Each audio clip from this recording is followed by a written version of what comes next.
we will go to war. Sounds good. Nigel Chambers from Big Old Belt Media. Man, I've been waiting to talk to you since I got a chance to check this one out. Godfather of Harlem season 4 coming to MGM Plus April 13th. Rome, the MVP, my guy. How you feeling? Appreciate the intro. Yeah.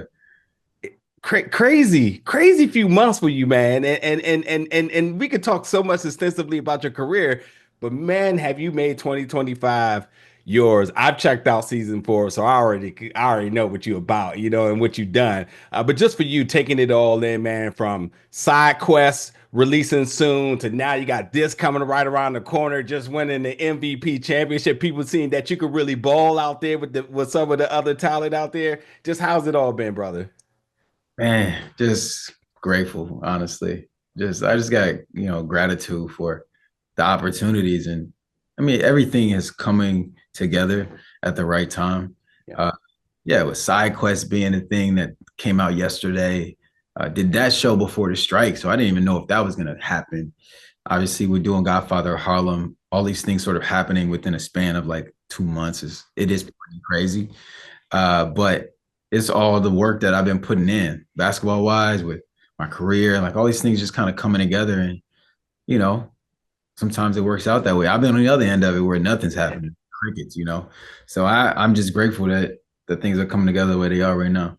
Blessings, man. You deserve that. And I think without a doubt, it's so easy to tell that you're a likable guy. And from following your career for so long, I mean, it's without a doubt that you have the talent. Now, what's interesting now, because you go from working across from Viola Davis, and now you're working with another great in Forrest Whitaker. And Frank Lucas is a name that we all know. And then we obviously know of other iterations of being performed, obviously by the great Denzel in American Gangster. But you took this man that we've heard stories about, myth, the legend, and then even the movies, and you made him your own, sadistic as hell the moment he gets off the bus. My brother, just tell me about the excitement in taking this iconic figure in American history and really making him yours. Yeah, well, I appreciate that. Yeah, for me, it's just like approaching playing this character is a dream. It was a dream of mine. If you would have told me a couple years ago that I would be in a situation, I wouldn't have believed you. Honestly, it's like playing a character like that, like me.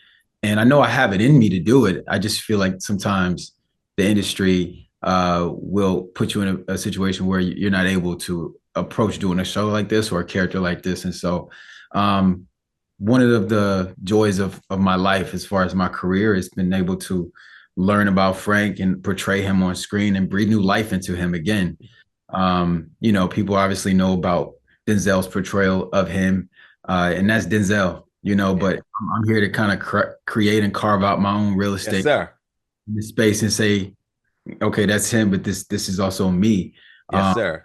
In competition, but just and anytime you want to mention my name with his, like, I'm cool with that.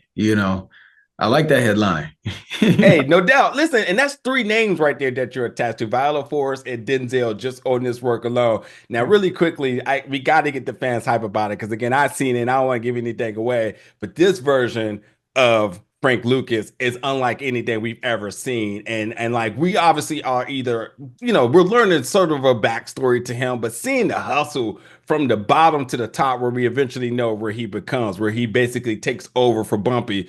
But like, tell me about some of the things you wanted to bring to this character, since there was a lot of room for creative freedom. And then obviously channeling that Southern sort of vibe to him and placing that in New York. Like, that was really cool to see you do.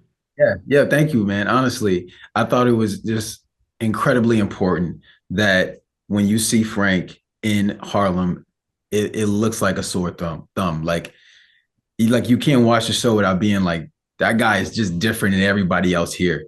And I was doing the research on, how they were in the South in the 60s. And so for me, it wasn't just that the accent and like all those things are kind of put together, but people carry themselves differently then.